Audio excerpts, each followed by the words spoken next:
The views and opinions expressed within the video content found on the Indie Comics Network are those of the speakers and do not necessarily reflect the views or positions of the Indie Comics Network or its sponsors.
Hey, good morning, everybody. It is time for Sketchy Saturday. Hope everybody's doing well. We have a cast of 3 today. Yep. Yes. Allison's with us this morning. How are you doing, Allison? I am doing. Just got off recording a show for the future. Future. Yes, the future. Sunday Funnels. Just go check it out tomorrow, 9 a.m. I may make references to time traveling to do this show. Like it. Sounds good. And we have John with us today. How are we doing, John? I'm doing fine. I'm always very confused about whether I'm how I get on as a moderator. So what I know is that I have the wrong account that I'm coming through. So I'm going to switch back and forth. So let me get onto it, because it is that what's really crazy is that with if I have my own personal account, I can't be a moderator. I can't get in there. But if I use the other account on Chrome, then I can. And it's a weird thing. So I'm going to just switch off and then come back. Okay? Oh, all right. All right. We're going to do that. So anyway, keep on. Just talk amongst yourselves. We won't say anything too mean about you. Oh, yeah. Thank you. Thank you very much. Just showing I care. We'll play nice. Yeah. All right. So what are you up to, Rodney? I am actually, since it's funny because I'm caught up on my scripting and everything. So I did that Bo-Katan piece. Yes, that was beautiful. Thank you. And I've had so many requests to, are you going to do a set of them? And I was like, saying, you got to get Dinjarin in there. It's not a bad idea. So what I am doing, I have started on the next one, which is the armor. Oh, nice. The armor. Very cool. So I like it. Let me shed some light on it there real quick. And I'm sorry I didn't get that camera set up. No worries. Let's see. There we go. So she will be very light right now as I'm just in the tightening up the pencil stage, but that's what I'm working on today. So, what about you? What are you working on? Let's see. Right now, I am finishing up my short story manga for Manga May, and I will switch my camera to the cool view of the virtual studio one because I set it up today. There we go. Oh, John's back. Yep. Okay. You're oh god. Woo, time travel. Yep, that's Time travel comes with now an he's really back. Yes. Okay. So I can now I can post comments. I just have to be in the I have to be in Chrome, not in Firefox. There you go. Right then.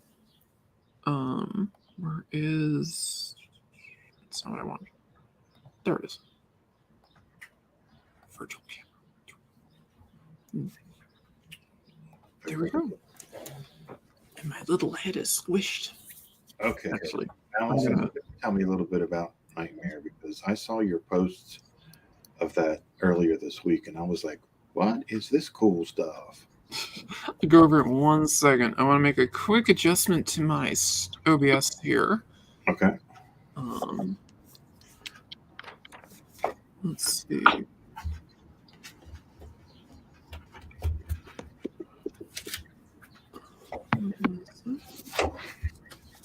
That is it.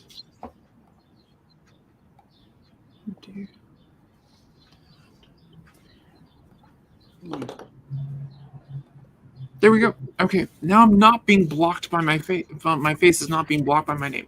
Okay, so all right. So Nightmare is a character I created a while ago. It has gone through many different evolutions to get to this point. This was actually a project I was going to be working on with Chuck Pinu and Peter Palmiotti. It was going to be much more of a superhero-based kind of storyline that was taking influences from like Invincible and things like that. But I had this other idea that has been insanely personal to me for a very, very long time. And that is about kids who've been abducted. When I was 14, one of my classmates was abducted by her next door neighbor and rather brutally murdered. Oh wow. That has haunted me basically for 30 years. So this is me kind of getting through it. And my idea kind of was, what happens if a person was abducted and then 30 years later comes back? Ooh. Basically is now there. And I was using some of ideas from ancient folklore with like the mythology of like the changeling of a replaced person, a replaced child. But in this case, the child wasn't replaced. They were just gone. And I'm using a lot of things from my childhood to kind of promote this idea, basically things that happen, stuff that I grew up in. For instance, there's a train car sitting in the middle of the woods. That's literally something that was right from my childhood. If you went through the woods, there was this random train car that was just sitting there in the woods. There were no train tracks. I don't know how it got there, but just sat there. So I'm putting that in. And then I'm doing like kind of other ideas on it. But the other thing that I've been pushing with is my love of 80s horror movies, like the slasher films and stuff like that. Yeah. I have my slasher character, Baghead the Butcher. And I've been sketching him also probably since the late 90s. I just think, what if somebody took a paper bag over their head and then got like a meat cleaver and started chopping people up? And I was like, there we go, slasher character. And that led me to create two others, the baker and the candlestick maker. So, and I've only done like really rough sketches of what those two are. I've never really done them out, but I've just had this idea that I have these three slasher characters in my mythos, as it were, and each one kind of is a little bit representation of a slightly different horror movie figure. Like, obviously, Baghead's like your Michael Myers, your Jason Voorhees, that type of character, and the Masked Killer. The baker is much more inspired by Freddy Krueger. And the candlestick maker is inspired by Pinhead. Because anyone who melts people down and turns them into candles, that really strikes me as Pinhead. So the other characters will probably be making an appearance as I do this. This is just a short, it's 10 pages long. I'm almost done with it. I have already given a prelude of the whole thing to my patrons on Patreon, so you can check that out. If anybody wants to sign up, you can get the full preview book on there right now. What is it? And So I have a question. I didn't do it. The character Nightmare. Mm-hmm. Did you name her after your neighbor? No. Okay. No, I never mention her name in the entirety of the comic. Okay. Also, I don't want to risk anything of that nature. Yeah. Like, there's already been a book that references her death that was written, a book and a movie. It references her and another abduction, which is the book The Lovely Bones. Oh. So if you kind of want an idea of what happened to her, that movie kind of goes over it in a way. It's not like a precise adaptation of her death, but it's very much similar to what happened. And I believe the author has stated that she was inspired by this murder that happened in the 90s. So, but yeah, no, this is just kind of my variation of it. Like, I'm not going into it as much. This is more of the character was inspired. Basically, the character was inspired by that event. Okay. More than anything else. That the event more had a feeling to me on it. No, hey, Efrain. Hey, Efrain's in the house. What's up, buddy? So that is more where that comes from. But yeah, no, I won't really reveal her name or anything like that, or anything of that nature. I don't think that's right. So yeah, well, the reason I ask is because we all had nicknames. Yep. Names as kids, so I didn't know if maybe there was a nickname or something, or that is definitely like not the that. nickname I would have referred to her at the time. I would definitely would have said it was probably that damn bitch, but I really didn't like her. But she definitely didn't deserve that. So no. No, that was a... Needless to say, that hit me hard.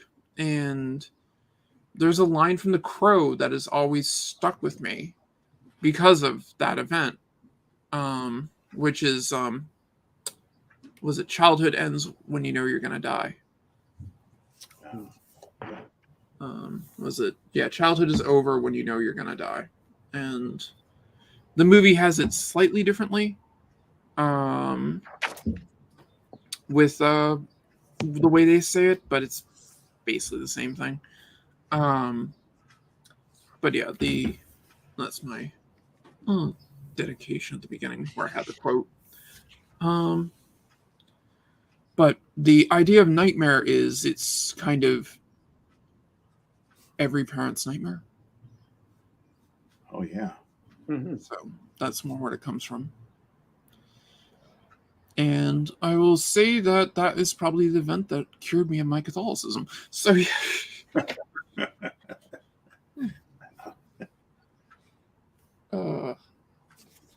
But yeah, so that's Nightmare in an idea. And I said it will be on my Patreon. You can get the rough draft of it right now. I threw it up there for my patrons. I'm gonna finish this up.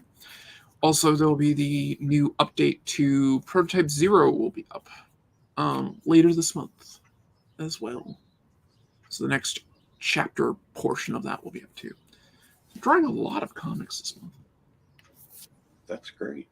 Keeping yourself busy. Mm-hmm. Yep. And I'm going to tighten up my pencils, as it were, on this and get ready to do my inking on it, because I only have a couple of pages that this page is done. But that's the only page that's truly done. All the others I have to do up.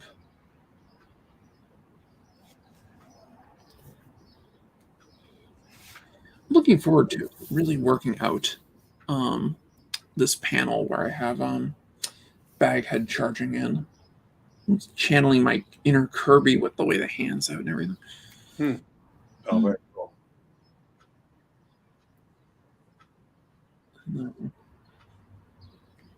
You're in Clip Studios, right? Yep. Yeah, I generally use Clip Studio for everything. I should say most things. I still, when I do some of my lettering stuff, I still do all that in Illustrator. If that makes sense. You do?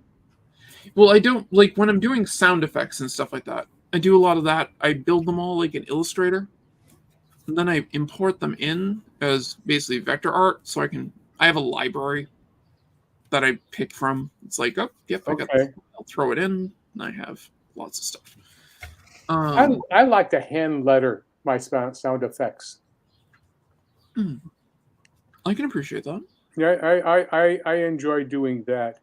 It allows me to really not have to play with manipulations. I mean, if I wanted to, I could, but for some reason, I much prefer, just playing with this, the visuals of the sound effects, on paper, and doing it that way. But that's just me. That's what I learned how to do a long time ago.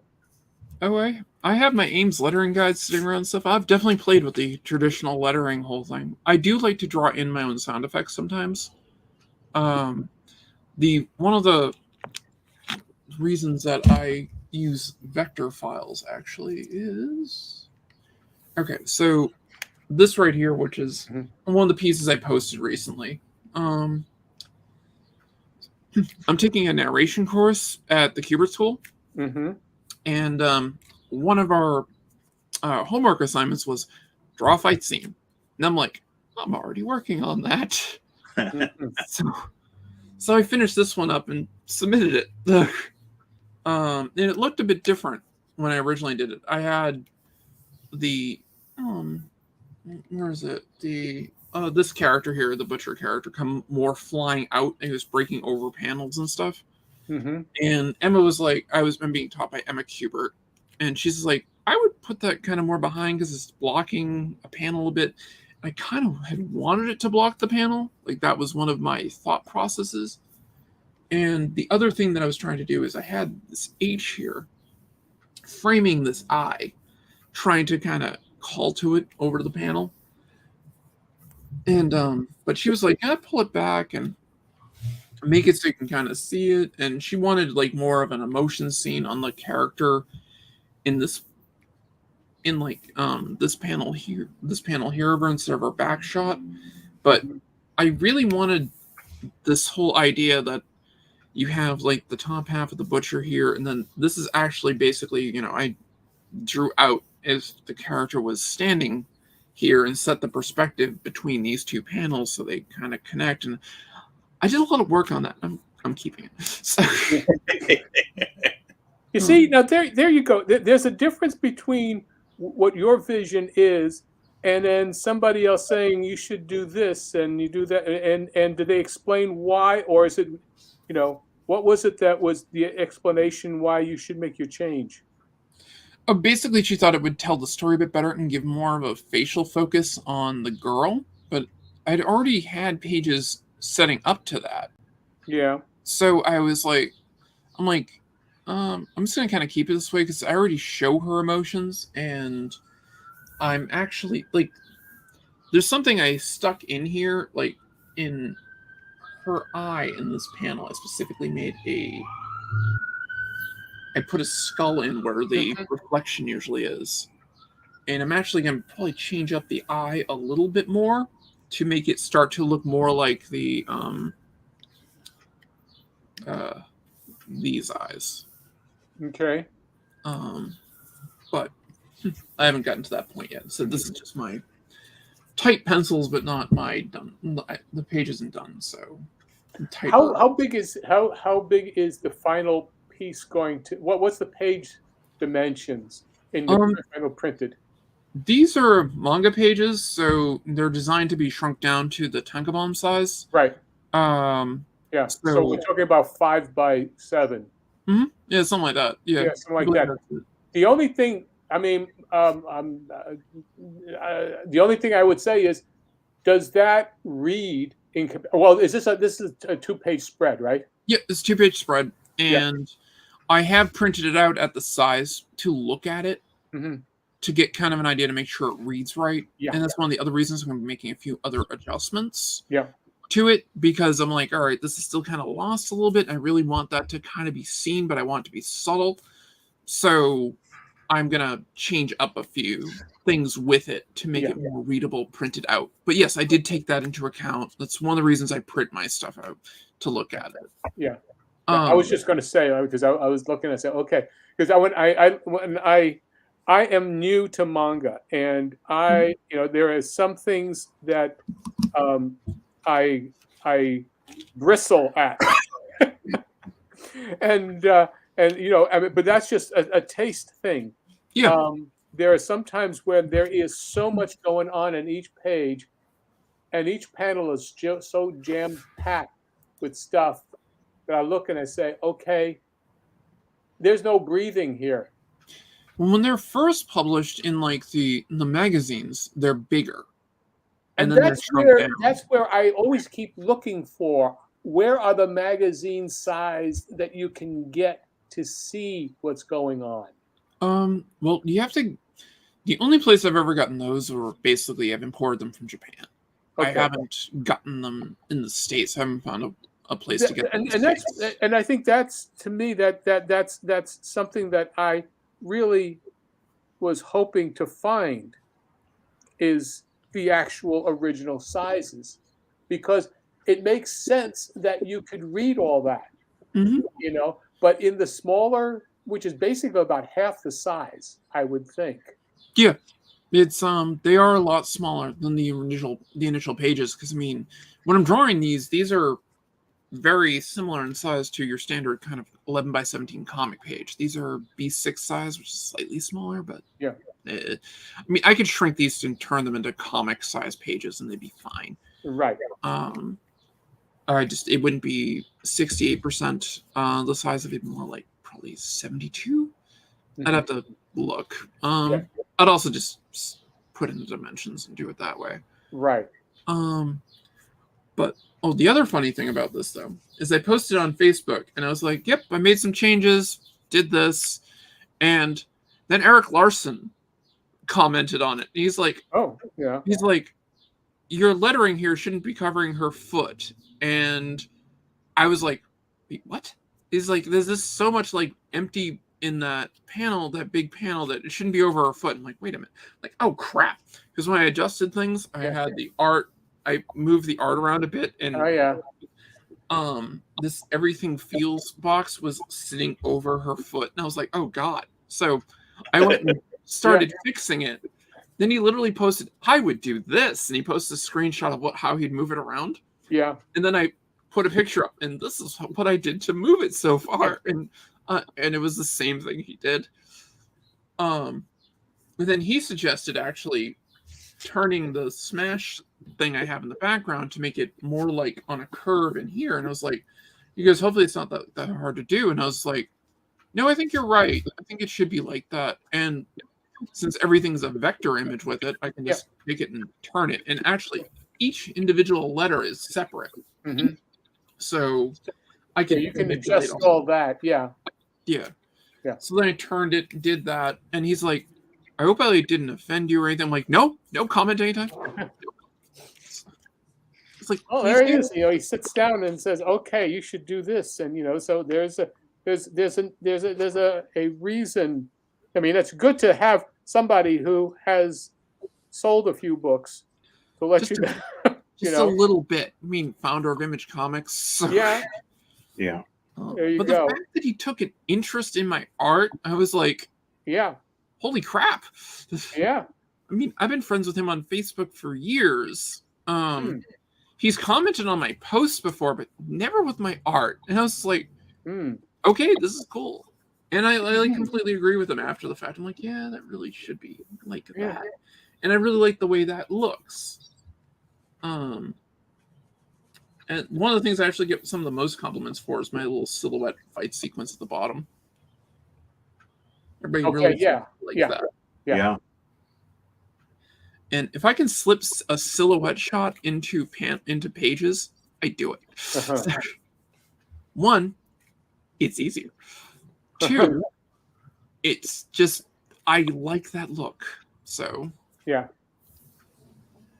I mean, I have one on this page here, which is the last page. The only finished panel is the one with which has the silhouettes, and you can kind of see this little lump of the thing there. And it's doing the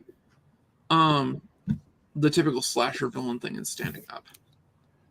And when I actually do it, you're going to get a bit of a look at his face, which I haven't designed yet, so subject to change.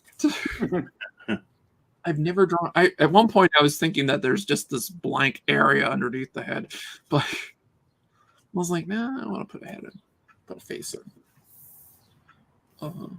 But yeah, so that's basically what Nightmare is and what I'm doing with it. And it was that bit of funniness that I had from having, my teacher commenting on my work, which was great. And then literally out of nowhere, Eric Larson. I was like, yes, please, thank you. I had some dealings with him back in the 90s with my first group of comic book folks when we were doing the Superior 7. We were going to do our second title, Free Force, which, as you know, he had a book called Free Force. Yep, so he did. We kind of worked that out. Yeah. And he, in exchange, he let us do a crossover with the Savage Dragon. Ooh, that's sweet. Wow. Put ads for our book in his books. So if you look in I think it's issue 1 of Savage Dragon. It might be issue 2 or 3. You'll see an ad for Project Metaphors. I remember that. Yeah, that was us. That is awesome. That is really cool. But I spent a couple of hours on the phone with him talking about copyright and trademark, and he couldn't have been the nicer guy. He was so cordial and accommodating and just personable. And I had met him before New York Comic Con, and he was the same way. He just, if you've ever watched him draw, he holds his pencil really neatly. He has it like this or something. How he does it, because he holds his pencil the way. How should I put it? The way you're supposed to draw with it? The way I was taught in art class. You mean this way? Yeah, so you get the whole arm motion every time you're doing things. Yeah. Which I still do all my roughs that way. When I'm not just like building things out as silhouettes. Because pretty much all of my drawings. He was really cool. Yeah. He was like, we don't really need to get lawyers involved, and we can just do trade for this, for that. And, if you want to do with a lawyer thing, we can go that route. He says, but do we really, that's not really necessary. It's not that big a deal. And I'm thinking, I kind of agree, because lawyers are expensive. Yeah, they are. So we did it, and we did the book, and it never saw the light of day. Oh, that sucks. Yeah. Yeah, we ran out of them. Yeah. So I've got it penciled, it's inked, it's colored. But jeez. That's yeah. Oh God. That really hurts. Yeah. Yeah. 48 page book, 40 page book. Yeah. What was that I was thinking? John, To answer your kind of a thought process that you had, one of my thoughts at some point was to do something like one of those phone book anthologies that they do for manga over in Japan. Just like try to print out a grouping of books, being like, "Here's this." Because I think that'd be really cool to get like the bigger sizes for the pages and stuff. Right. That'd be really neat. Get on with like a bunch of different mangaka and do that. Basically what Saturday M does online. But the thing about it is that holding. I mean, well, yeah, you could do that online. You could blow it up as much as you want. Right. The thing is that when you hold something in your hands, you get a completely different feeling. Yep. Well, that's what I want. I want the book. I want the big book of like basically manga, basically the manga art or comic art, whatever. It's basically the Jump volume for the month or whatnot, or the weekly Shonen Jump manga. Right. And those are about, in magazine size, are they about 8.5 by 11? Is that what they are? Yeah, they're about that. A little bit smaller than the old Treasury editions of comics. So yeah, but magazine size. I'm sorry, say again? Yeah, magazine size. Basically a little bit smaller than the old like Treasury editions from Marvel Comics and DC and stuff. Okay, yeah. Well, the thing is that when you can, the larger size, I published a couple I did two series. Just they were really one shots, but they were your European size, and they read a lot better than the smaller size. I agree. I love European comics because usually they're bigger and you get to see the artwork more and stuff. Yeah, but it's still more. It's quite expensive to do that. I did it and I treated them as books more than comics. Yeah. Or like the old like eerie and creepy volumes and stuff. The Tomb of Dracula books, because those were magazine sized. Right. Oh yeah. Well, and the Warren Comics publishing version of The Spirit. Yes, I had those too. Yeah, which it reads a lot easier, a lot more, as you could see in Eisner's artwork. Completely agree. And Eisner's stuff was in the newspaper. Right, but it was still golden age size newspaper. Yep. So and those are bigger. They were more, 7 1/4 by almost 10.5. So you saw more. There was more material area to look at. And to me, there's a difference in terms of it's in the page should be designed in such a way that there is, positive and negative space, and there's a breathing area. Yep. And and you don't get that when you squeeze everything down, unless you think about it to be squeezed down to size. Yes, I completely agree. But yeah, I've just always thought about it'd be really cool to do. Wrong layer. It would be really cool to do something like that, just to put out like an anthology book, like creepy or eerie and that type of thing. Mm-hmm.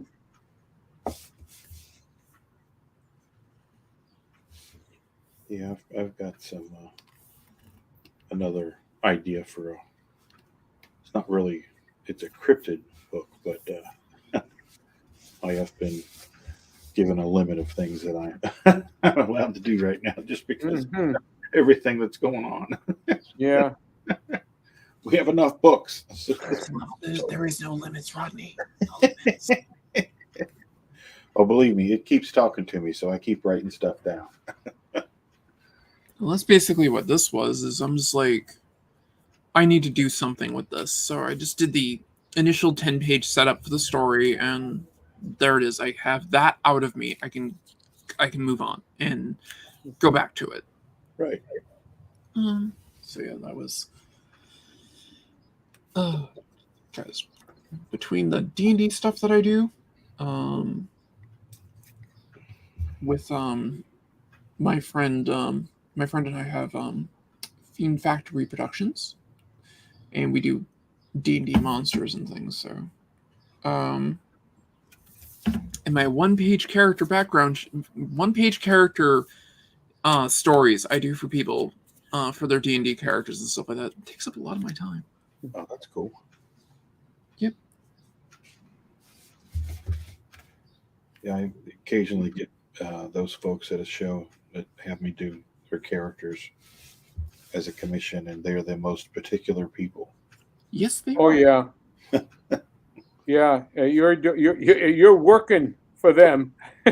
Yeah. Yeah, they want to see that. Which No, like, you know, because they're willing to pay well for what they want, and that's the name of the game. I'm okay with that. Yep. Oh, what is it? The store I play D&D in, I actually run a lot of D&D and stuff like that. Like I do, I run a D&D group on Sundays for quote-unquote new players. And the store literally hires me to do this. They don't pay me a lot, but they basically pay me in store credit. And they charge the players like, $5 a head, and I get that as store credit, which I'm perfectly fine with. It means I don't have to pay for gaming books. Because those are expensive. So yeah, I do that, and I go in on Tuesdays. I run a game night there. I play on Wednesdays, and I run on Sundays. So I have a busy gaming schedule. But I often go down to the store early, and I set up down there with all my traditional stuff, and usually have my Mobile Studio Pro with me. But I have all my traditional stuff, and people want like character art. I've sold character art right there, and I've known the owner since we were basically in high school together. So he's just like, let Allison do whatever she wants. That's cool. It's Glenn. Hello, Glenn. What's going on, Glenn? How we doing, buddy? Hey, Efrain said that he's bought a Wacom. Oh, he did he? I apologize, Efrain. He asked me yesterday what type he should buy, but I couldn't answer him, and then by the time I was in a place to answer him, I forgot, and so he didn't wait for me because he went out and got one. So good for you, buddy. Well, if you got a Cintiq, I hope it's like the 16, like the 16-1, I think, is a good entry level one. I mean, I'm using with this right here, I have the 24-inch Wacom tablet. Because way back in the day, I made money. Didn't we all? Actually, there was a funny story about this. I actually won this thing. So Nice. And all I had to do was pay the taxes on it. I was like, yeah, I can do that. Yeah, I'd pay the taxes and the shipping. So how did you? It was something through Clip Studio. A few years ago, they were having something where they're doing a giveaway. Huh, that's cool. And I actually won. Very nice. It's on their website someplace. But yeah, I was just like, oh, well, that's cool. Like, I signed up thinking I'd never win something like that, and well, I did. Well, I bought a Huion tablet because I did it purely to so that I could do some changes and some coloring that way. So I color it with. I don't really draw very much with it. Only if I need to do something really, really tiny, and kind of blow it up, and I can have a line that's thin enough. But I still much prefer doing I'm obstinate, I guess. I'm, this pencil and paper works for me. There's nothing wrong with it. I mean, I still use traditional stuff regularly. Like I said, when I'm down at the game store I go to, I usually have all my traditional stuff there too. I literally bring like an art studio with me when I go there.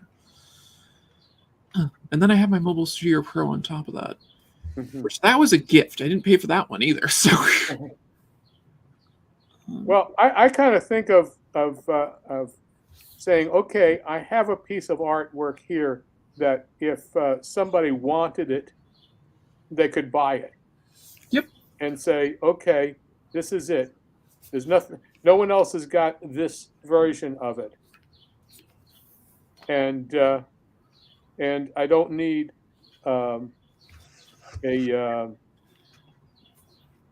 I don't need electricity to run this.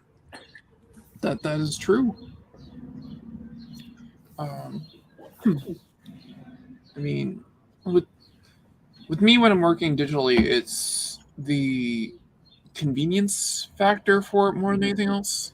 Like also, I don't have to spend hundreds of dollars on screen tones because Zipitone's expensive. Yes. I mean, I have a bit of it here right now because I always keep some around. Right.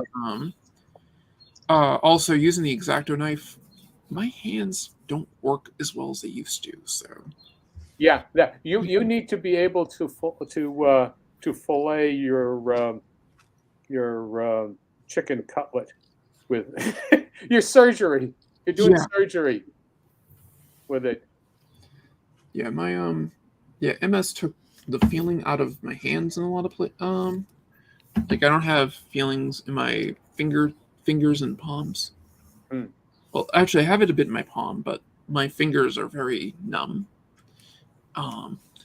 Like people are like, how can you draw when you're doing that? I'm like, it's in the arm.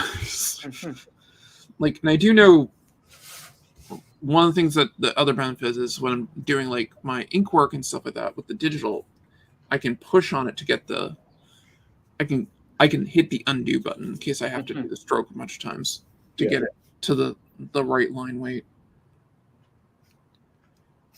Yeah, that's very nice. Yeah. You get kind of spoiled with that. Yep. That's something Dave Fincher asked me. I was like, you gotta get your alignment better. Because I've really been trying. But a lot of it is the fact of the feeling in my hand.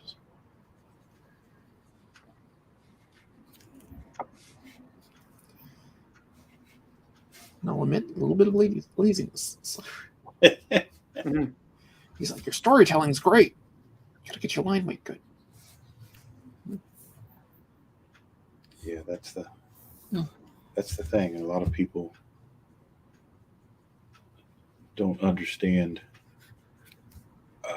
the importance of line weights. When I try to talk to some of the younger folks about it, they're like, what? Nobody knows what a holding line is. Yeah. Yeah, and it's just like, okay. And the way I try to explain it is you're trying to create 3 dimensions on a 2-dimensional plane, and the way to do that is line weight. Yes. And they're like, it's like a revelation to them. Yep. It's interesting what you do with something like that, your approach. I found that myself. I wind up being more like Winsor McKay with sometimes encasing my characters in lines that aren't natural, but they still kind of stand out. Just the thick and thin of it. Yep. That way it's not all the same. What's the word? Rapidograph weight. Yeah. Oh, yeah. Yeah. I can definitely respect that. I mean,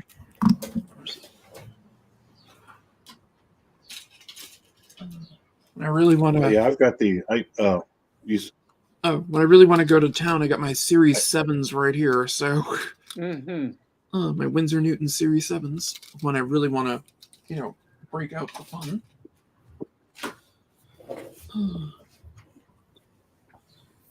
What were you saying, Rodney? I use the Copic multi-liners. Oh, I love those. The Tombow brush pens. Those are primarily what I use for inking. And I set aside like the 0.1 and the 0.3 is for all background stuff. And the closer things get to the camera, the bigger it gets. 0.5, and then the 0.8 stuff right up in your face. Mm-hmm. I've been doing that forever, and I explained it a couple times to some kids at shows, and then they come back. Like I would explain it to them on a Saturday, and they'll come back to the show on Sunday, and they'll be like, "Hey, I went up to the hotel room last night and I tried it, and here, look." And I'm like, "Yeah, see how that works?" And they're like, "Yeah, it's really cool." It's like they've discovered dimension. Yeah. The dimension. Yeah. That's actually what I used to use. Was it the Micron pens? Going way back before I found Copics. That's exactly what I did with them. Is I would do the I would sketch everything out with I would sketch everything out, but I do all my tech work and background stuff and whatever else with the microns. And the closer it was, I'd use the thicker microns to get those and go out. And the ones in the background stuff would be less. So yeah, and then I moved over to Copics myself. Copics, however the hell you pronounce it. I don't know. Those wacky Japanese. Yeah, Blue Teddy's got a good point. There's a gazillion videos on YouTube about line weight and about everything else for that matter. I sometimes wonder if it's just a problem of info overload and not knowing where to start. Yeah, I would agree with that. Mm-hmm. Yeah, because a lot of kids don't know. If either one of us say line weight, we know what we're talking about. Mm-hmm. You all knew what a holding line was when I said it. They're terms that we know because we've been doing this for decades. Yep. But the 22-year-old kids don't know that, so nope. They know to look for, line weight videos or holding line videos or haloing something or just stuff that's rudimentary to us. They don't know about it, and which is fair because they're kids. And I mean, I didn't know about it when I was 20, and I was doing comics, but you learned as you went. Yeah, I think it was Joe Sonoy who said to me, "Is like, you need to learn what a holding line is." I was like, "What is it?" And then I was educated. Yeah. And I've always been a sponge. I've always said, "Hey, I'm not proud. If I don't know, I'm going to ask." So, because a lot of people will they won't ask because they're embarrassed that they don't know it. Not me. Well, just for the kids, what is a holding line, Rodney? Yes. Just for the kids. What is a holding line? Just for the kids. Tell us what a holding line is, Rodney. A holding line is a thicker line that you use underneath or at the base of an object, or the undershadow, that gives it its weight at the bottom. Yep. That's the reason I have the under part of her arm is thicker here. Yes.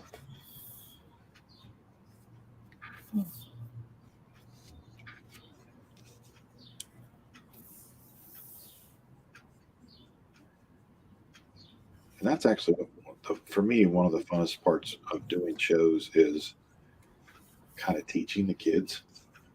I agree. As long as they're receptive to being taught. Yep.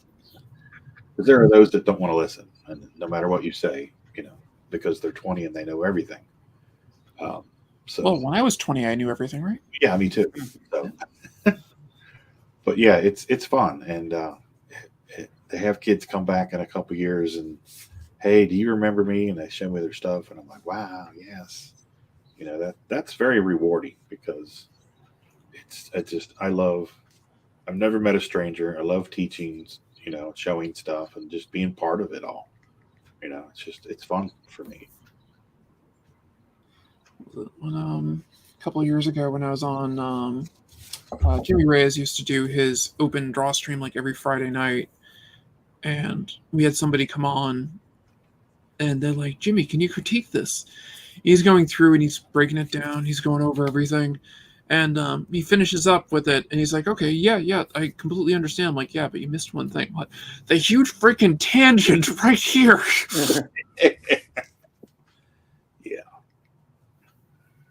Yeah, He's like, he was like, "Well, I knew it was there. I was just kind of like, it's looking like, no, it calls too much. It's not. This is not a good tangent. It's it draws your eye right to it, and you're like, how is Cyclops' head growing out of Wolverine's back? It just doesn't work." Yeah, and a lot of kids, they don't know what tangents are. Nope. And there are some who there are some bosses who decide creating tangents is their style. Yes. Yeah, I've heard that one. I've run across that too many times.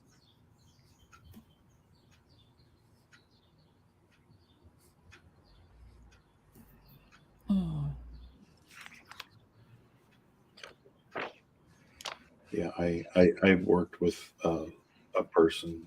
I won't name names, obviously. Been doing work for a long time, and I still have to go in and notify them and or correct it. And I'm just like, oh, okay, they keep doing this. Oh, looks like our education worked with Blue Teddy here. Is like another thing though that technique is talked about in most line art videos. This is the first time I've heard it given a name.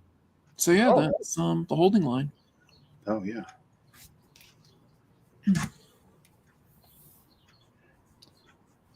Yeah, I think you guys have been doing this longer than me, definitely professionally, because in the 90s I was in high school. Yeah, I published Superior 7 #1 in November of '89. So yeah, I drew comics back then, but they definitely weren't that good. So, and I never published them. So.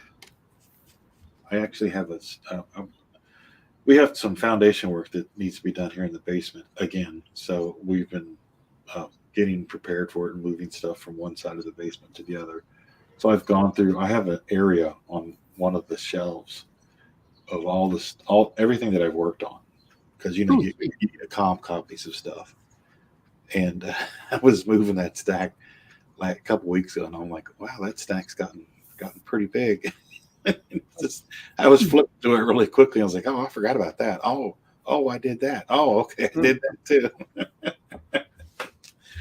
It's kind of fun to go down memory lane real quick and you see. No, I agree. Well, it's as what was it? Frank Thomas and Ollie Johnson in the classic animators, two of the 9 old men of Disney said, remember, when it leaves your desk, it's downhole all the way. No, that's Eric. That was Eric. That was Bill Call. But they said, when you finish your script, your scene, it's there forever. Yep. So make sure that you do it correctly, the best of your abilities. 9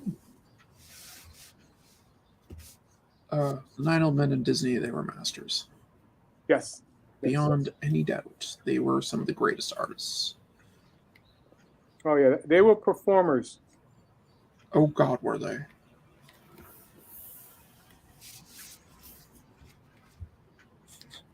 I learned how to draw hands because of Milt Call. Oh, yeah.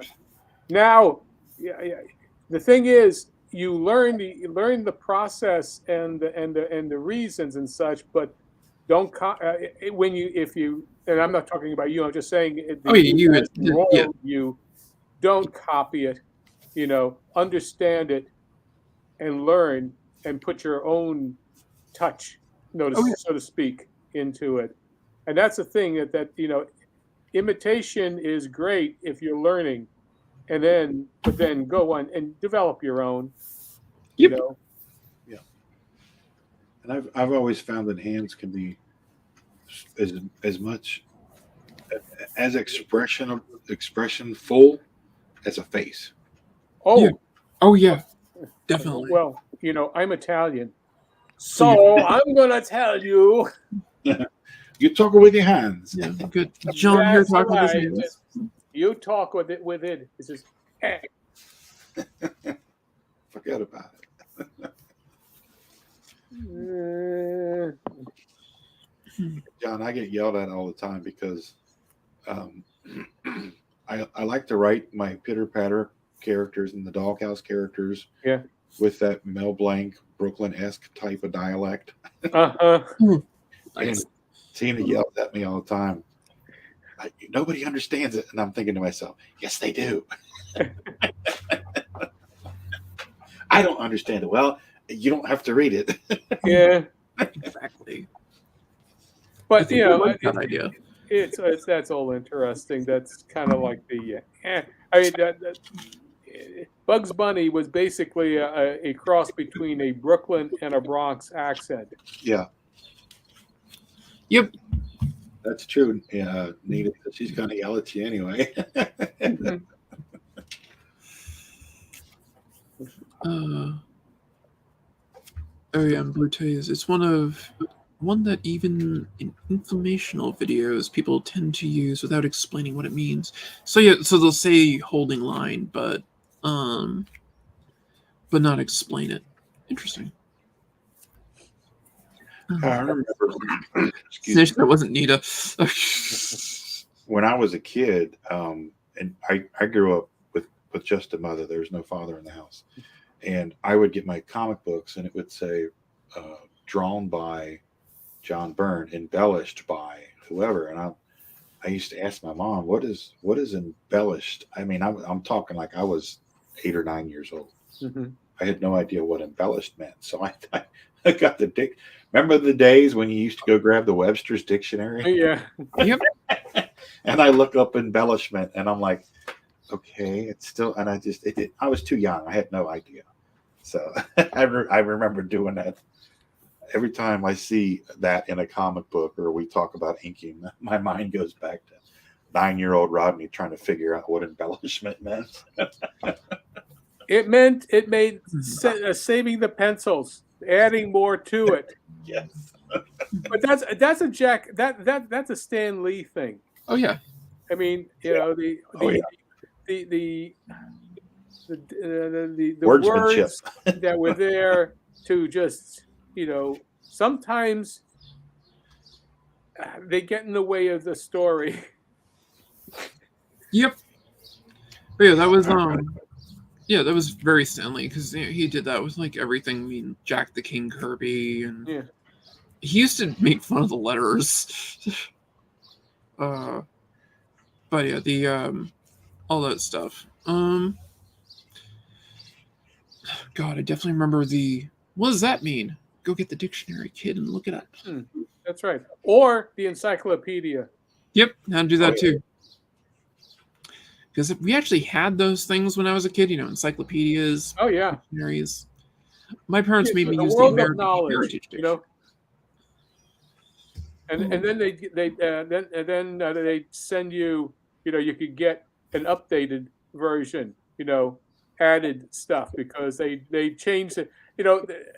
Things move slower, and so therefore they had the time to print all the world's knowledge in 28 volumes. Yep. Everything that you ever want to know about the world, 28 volumes. There it is. Yep. Encyclopedia Britannica. Yep. And I remember those commercials. Oh, yeah. It was kind of a status symbol in your house if you had a really nice bookshelf and a really nice set of Encyclopedia Britannicas. And, like, people would show them off. Yeah. I had those Time Life books of the mysteries of the unknown stuff. Those are the ones I showed off to people. Oh, yeah. Those were great. I love those. What was it? Oh, he was referring to the tangent comment. Okay. I didn't realize that. Huh. People, yeah, that's one of the basics ones that should always be identified, is what a tangent is. Eric Larson used to do almost a weekly post about here's this week's tangent. Yep. And then he would correct it and show how to eliminate it. Yep. That was actually one of the things he was complaining about, how I had the lettering. He's like, yeah, it's kind of forming this tangent here. I'm like, I was kind of intending on doing that, but I guess it's not working, so I'm going to take it out. Yeah. And I have to say, his advice, I definitely appreciated. Oh, yeah. He knows what he's doing. Yep. Oops. Well, it's what I find is in the aspect of artwork, the most animatable artist was basically, well, you have both Kirby, who actually did a stint at for a week or so at the Fleischer studio. Yeah, I was going to say, yeah, he got his base there. But yeah, it was like a week or two. So yeah, that's all it was, because he says, I can't stand drawing over the same drawing over and over again. That was his thing. But at the same time, all his character, he drew quickly. That's the thing. He didn't ponder over, trying to make a perfect drawing. Those early drawings, those early Captain Americas, they were just quick sketches. And his characters never really looked the same from panel to panel. Nope, no, they didn't. But it was fine. Yeah.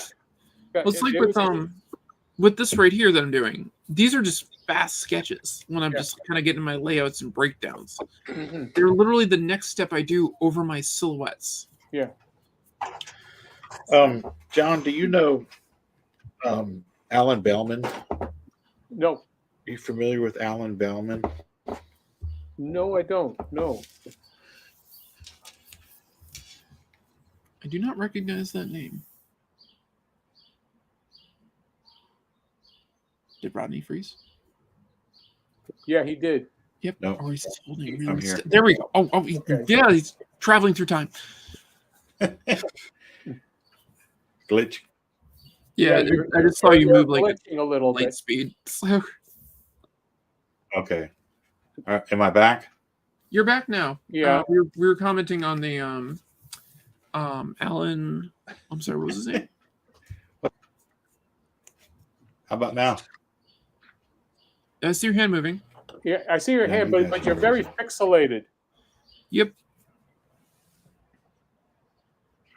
Uh-oh. Oh no.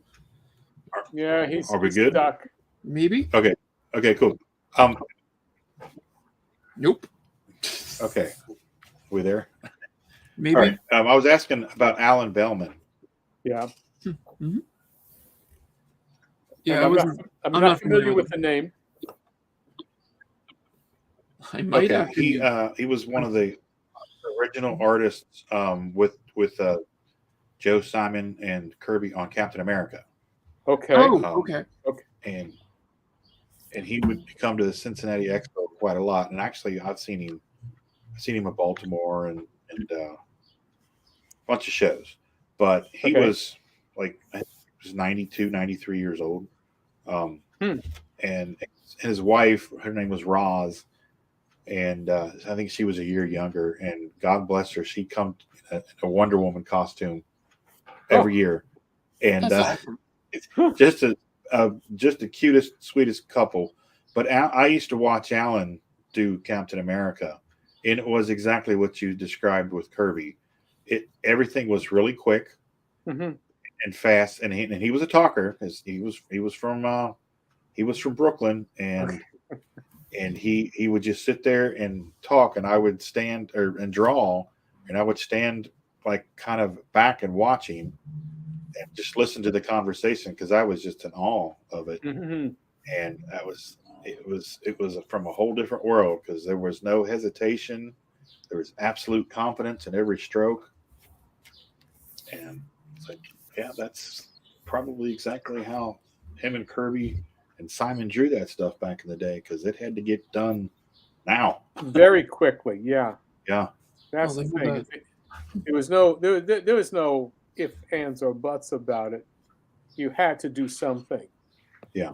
Well, it's like the what is it, the Human Torch versus Namor, the Fire versus Water, the 64-page comic that was drawn in one weekend, because there's like, I love the idea, have it on my desk on Monday, and that was on a Friday.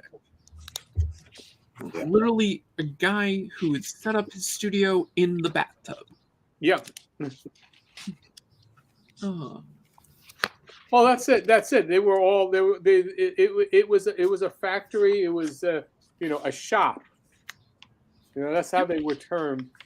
They had the shop, and they were going to do. They had to do. Get it out.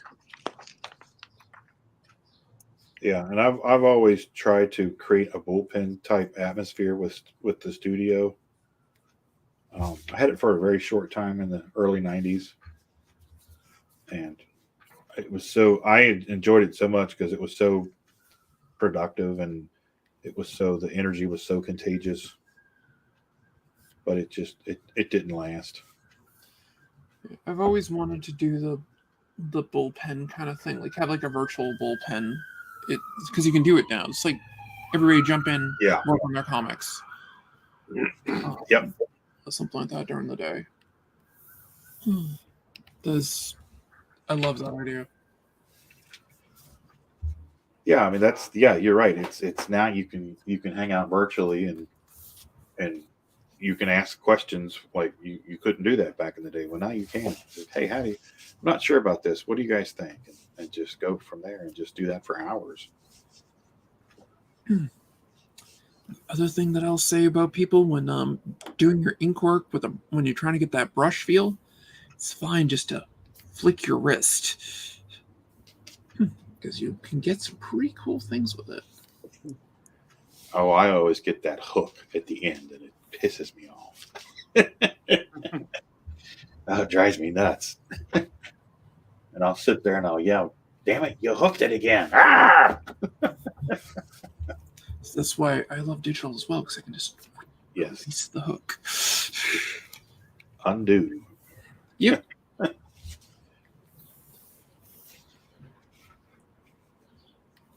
Yeah, when I'm trying to do like folds and clothing and all that, or just kind of getting like the draw things off, I just try to flick my wrist to get that feeling to it.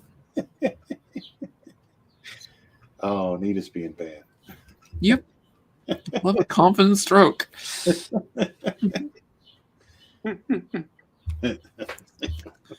Nita, I have to agree. I would concur. Nothing beats a confident stroke.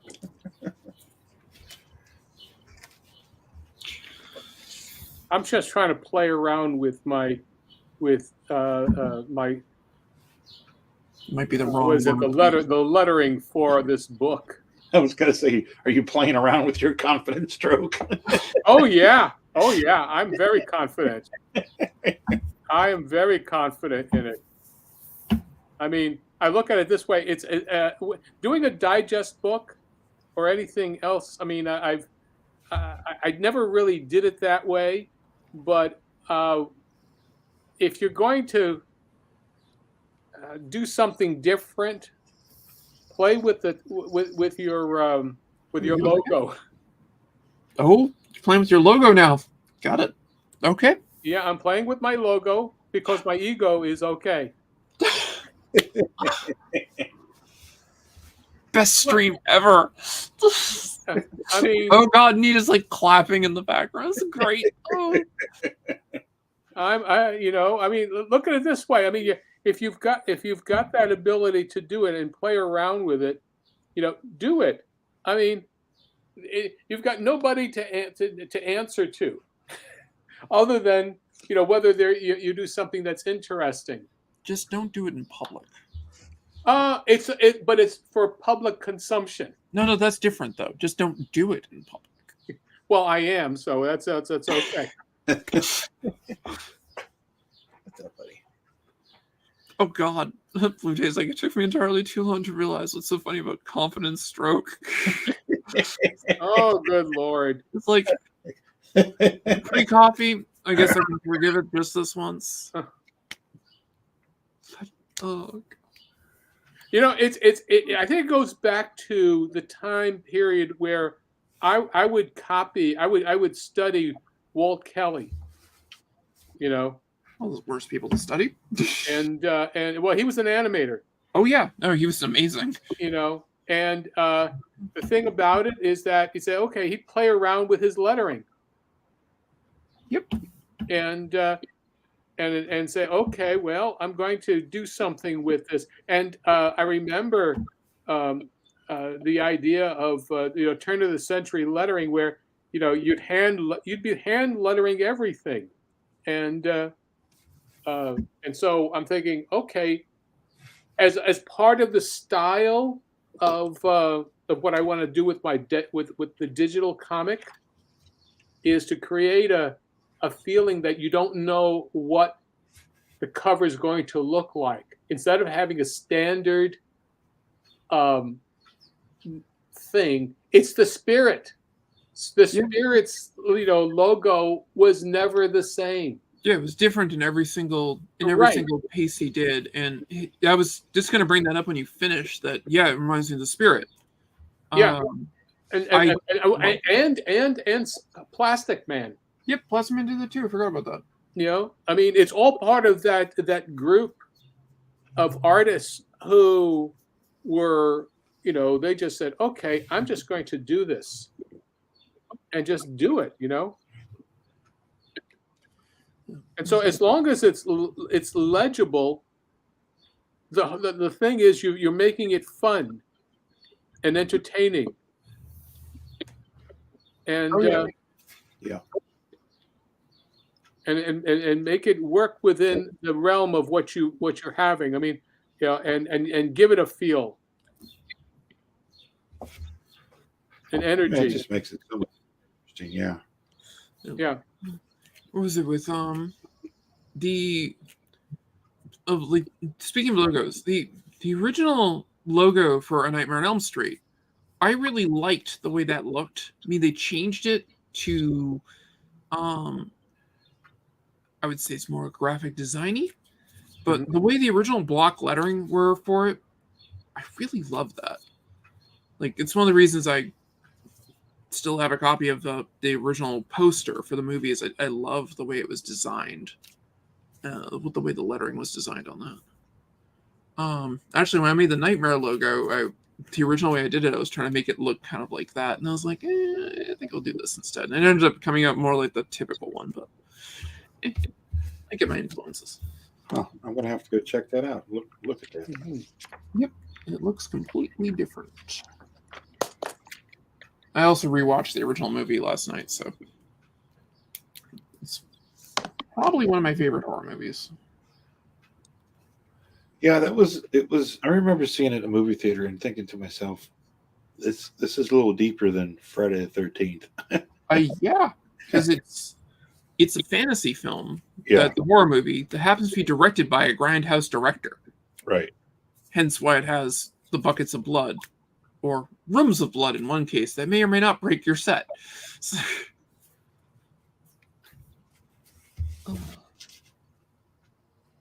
that's a tangent.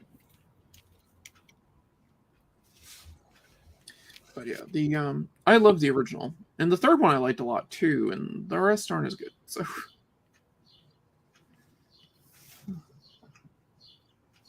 We saw Tina sent me a meme last night of Johnny Depp from Nightmare on Elm Street. Mm-hmm. His first starring role. Yeah, like Glenn. And then a picture of him sitting on the stand at his divorce hearing. And it's some kind of funny thing about, if you only knew what was coming, you thought you were in a nightmare then, or something like that. She was just giggling, and I'm like, what are you giggling at? She's like, you'll see in a second. And ding, and I opened it up and saw it and just started laughing. That's awesome. Yeah,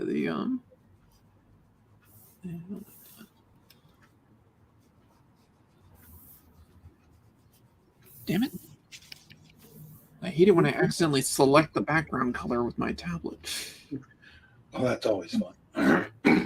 It's like, where did that white stroke? God damn it! But yeah, I love the original Nightmare on Elm Street. It's one of my favorite movies because it's not what people think. Right. Also, Freddy was just evil in it. I mean, he made quips and things, but they're nothing like what he did later on. And he was just evil, and I much prefer that.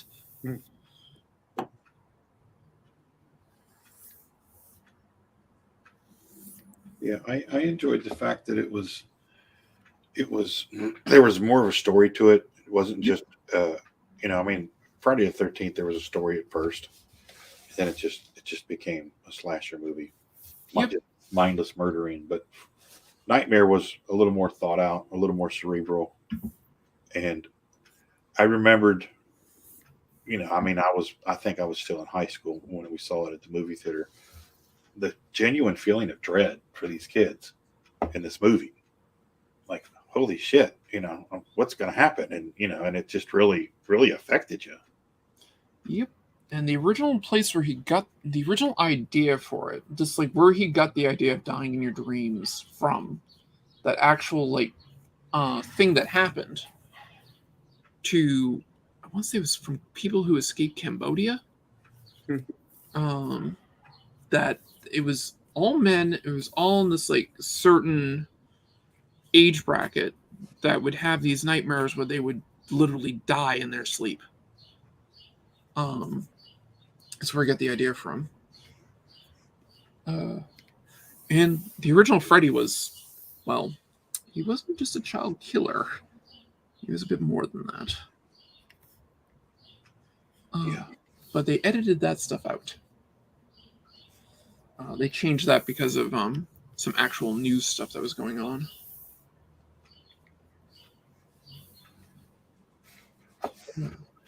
The remake actually brought that aspect of him back. The less about that movie, probably the better. I don't know that I saw that one. I saw it in the theater when it came out. I thought it was interesting, but it wasn't the original. It wasn't Nightmare. I mean, it had the guy who played Rorschach played Freddy. Yeah. Oh, yeah. I did see that one. I liked his portrayal of Freddy, and he definitely had a sense of evil to him that was restored, but the movie just had problems. Yeah. Oh, see you, Blue Teddy. All right, Blue Teddy. Have a good day. Mm-hmm. Speaking of teddy bears, there we go. My back cover. Oh, nice. I saw. Oh, cool. That's pretty sweet. Because, since I'm a fan of manga and anime, and one of the things that I definitely take some hints from is shoujo manga. So all of the Sailor Scouts and all that, they always have a pet or something. Like, what if I make a creepy pet? This possessed stuffed animal. And that's what I came up with this. Nice. Yeah, this is definitely a action horror. I don't know what I'd describe it as. I guess action horror. I don't know. Guess that's what the genre would be.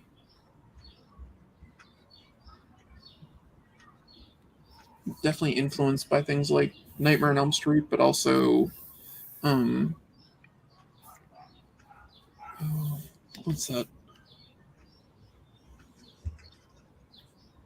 I'm trying to remember the name of it. There was a series of Russian movies that came out that were basically kind of like action horror movies as they did. Night Watch, that was it, the Night Watch. And they kind of interested me in that sense. And a bit of the anime Vampire Princess Miyu. I mean, manga of that.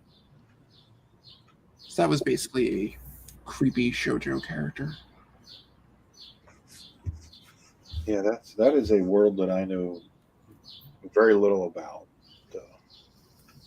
Need to get into it because I got a lot of people asking. I mean, I generally say start with the best. Got Akira right back here, you know. Oh, I've got Akira. Huh. I got that in 1983 when it first came out. Yeah, I had the epic run of it. I didn't get it then. I got it later. I saw the movie in the theaters when it was released over here. Yeah. And I was mesmerized by it. It was definitely a reawakening moment to how I saw art. Also, I think I was 12 or 13 when I saw it. It's just like this. And Todd McFarlane. Because McFarlane was a huge influence on my art style. I still do a lot of things that he does. Yeah. Right? Akira and Rock and Roll were really big for me.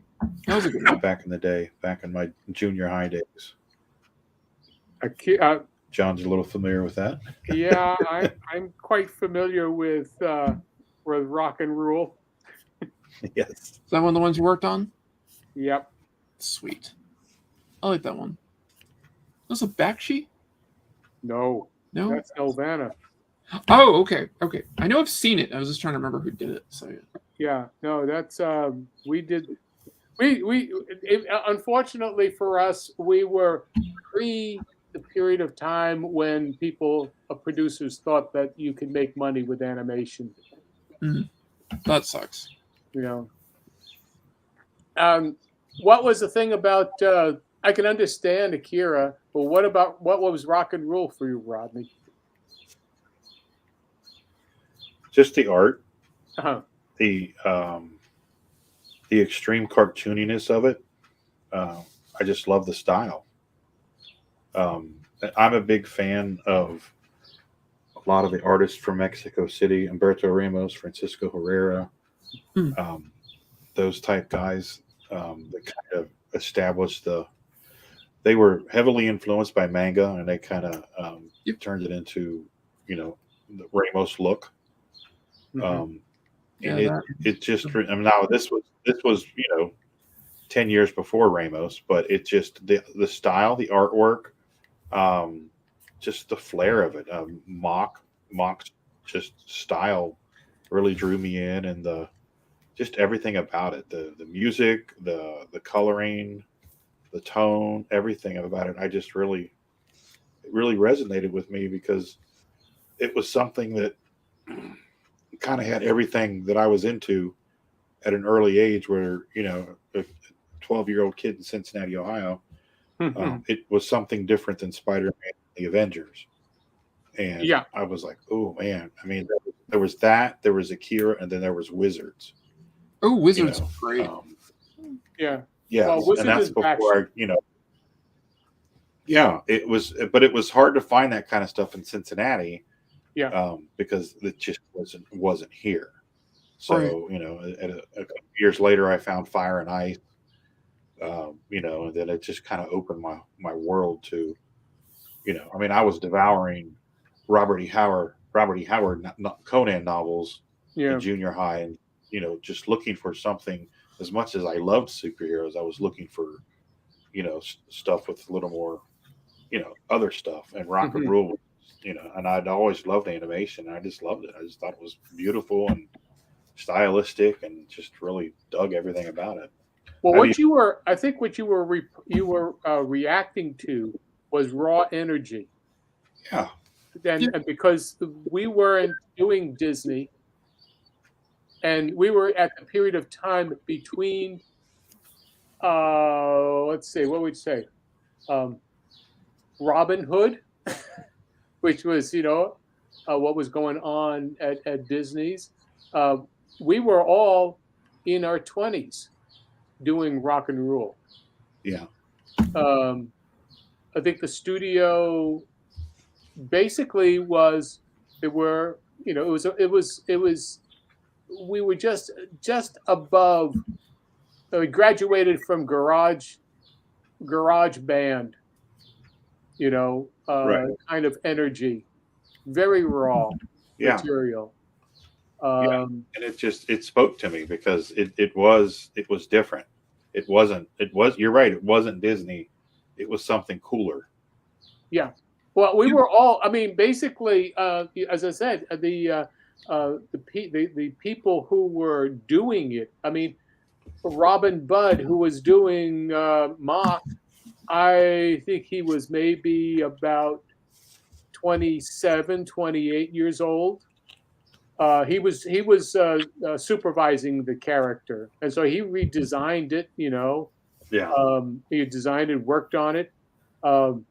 We were all, basically, we grew cut our teeth during the 60s with underground comics. And basically, a Rock and Rule is the Rocky Horror Picture Show of animation. Yeah. I would agree with that. Because it has a certain element to it. I mean, again, I'm what? I think when I started on that film, I just turned 30.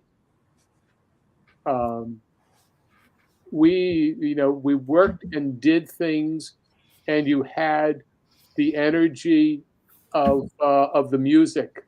I mean, if you look at the music, you had Lou Reed, Iggy Pop, Deborah Harry of Blondie, Earth, Wind and Fire, Cheap Trick. Yeah. Those are not. This is pre-corporate takeover. In fact, MTV hadn't started yet when we were doing it. That's awesome. Yeah. I mean, I went and I bought the comic book. I bought like 3 copies of the comic book. Oh. I took one of them and cut them, made me a poster, and hung it in my room. And I think I've still got a drawing of Mock I did when I was 12 years old. Oh, cool. Oh, cool. My name is Mock. Thanks a lot. Yeah. That is awesome. If I ever come across it, I'll pull it out so I can show it to you. Okay. That would be great. I'd like to see that. 12-year-old Rodney. Yeah, I've got a Empire Strikes Back folder from like the 7th grade, and all of my drawings from that time period are in that folder. Oh, cool. Very cool. Huh.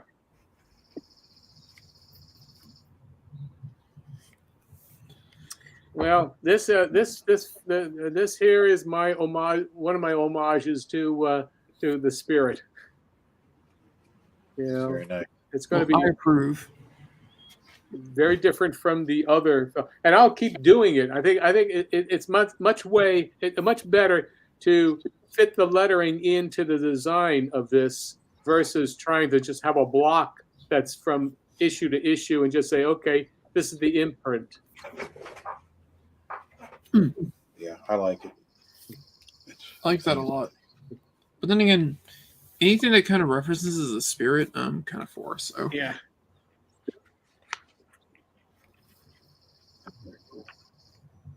And this here is, I'm using just the educational part elements here.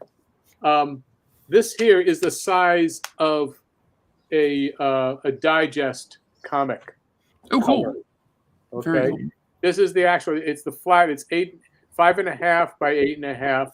And then this here area here is the safety. The white is the safety where that it won't get cut off. This here is the trim line, these dotted. This is where it would be cut off. Mm-hmm. Right. So therefore, you know that you're going to have so much. That way, it doesn't feel like you're just framing everything. It'll cut off. I don't care. It's not a problem for me. I mean, I could still shrink it down a little if I want to. Yeah, that makes sense. Because at least I know what the area is. Then I can play around with it if I feel like it. But there's nothing wrong with cutting off this much. No, not that. As long as you still have the proper framing of the piece that you're aiming for, then yeah. Yeah, there's nothing wrong with cutting off that. Yeah, I mean, I take that into account when I do my full bleed splash pages and all that. The stuff that gets cut out all the time. Yeah, I mean, it's cool. Yep. You know, that's what you want, and anyway, that's I dig it. Next time on Learning with John. We have that magic bottom half of the hour, folks. Yeah. Is it? Oh God, it is. Wow. Boy, wow. It really flew. That was a see what happens when you start talking nerdy art stuff. Yeah, really got into that. That was super fun. Yes, it was. Everybody that joined us today in the chat, thank you very much for coming in and spending a little bit of your time with us. We appreciate it. Please feel free to come back and join us next Saturday. Please do. Yeah. Let's go around the room and tell everybody what you got going on and where you can be found on the socials. Allison, let's start with you. I guess ladies first. Well, I am Allison McGlone, the Alley Cat. You can find me right here in the Indie Comics Network on Sketchy Saturdays, my Arting with the Alley Cat show, and when I can make the Sunday Funnies, I'll be on that. The Comics Overnight I'm invited on, but that's way too stupid early for 5 in the morning. Just sorry, no. I'll make it if I'm having an insomniac day. Also, in all my socials, please support my comic on Patreon. You get access to my Prototype Zero, my Henshin manga. That is basically me taking the idea of Power Rangers and the concept that they're child soldiers and really playing that up. So that this is not a good thing to have teenagers fighting people. And you can also get Night, which there is a rough draft of it up there now for people to read. Excellent. Sounds good. Got a lot going on. Go me. Right. John, what about you, buddy? You can find me here on Sketchy Saturdays. You can check out my YouTube channel, which is John Celestri, and on Facebook as John Celestri. And you can. I've got a Kickstarter that's in pre-launch. It's just you can see it in the connections in the chat there, and it's ready for people to come and sign up and check me out. And also on John Celestri Comics.square, you can take a look at all the stuff that I do, the actual comics. Anyway, so here I am, and I'll be here until I no longer can be here. Fair enough. Oh, we're never getting rid of you. Fantastic. I love it. You're here forever. All right, folks. I am Rodney Fyke. You can find me on my socials at Rodney Fyke Art. You can also go to the Hasm YouTube channel or hasm.com. That's HAZZUM.com. Check out all the stuff we got going on there. I am right here on the Indie Comics Network 3 times a week. You can catch me next on Mondays at 5:30, although this Monday I won't be here because I have to take my mom to a doctor's appointment. But usually it's at 5:30. It's called Fyke It, Let's Draw, where I draw for an hour and a half and talk nerdy. And then again on Thursday nights at 8 o'clock Eastern for Thursday Night Throwdown. So be sure to check all those shows out.